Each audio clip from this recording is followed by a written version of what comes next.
ઘણા ઘરોમાં એવું જોવા મળે છે કે જ્યારે એક બાપ કમાવાનું બંધ કરી દે ને એટલે બાપ એ ઘરમાં મરી ગયો એવું લાગે છે. હા, પણ ખાલી બાપ નથી મરતો, એની સાથે એની જીવનભરની સમજણ પણ મરી જાય છે.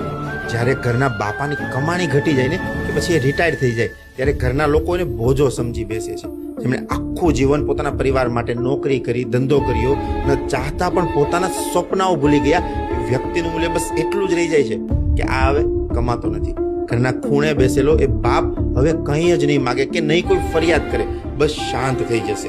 પણ એ શાંતિ વચ્ચે એની અંતરાત્મા ચીસો પાડે છે જે કોઈ જ નથી સાંભળતું. એ માટે જ કહેવાય છે ને, ખાલી બાપ નથી મરતો, એની સાથે ઘરમાં એનું માન મરી જાય છે, એના આશીર્વાદ મરી જાય છે અને એક જીવતું વટવૃક્ષ પણ ધીમે ધીમે ધીમે સુકાઈ જાય છે. ક્યારેક બાપનો હાથ પકડીને બસ એટલું જ પૂછજો, પપ્પા તમે કેમ છો?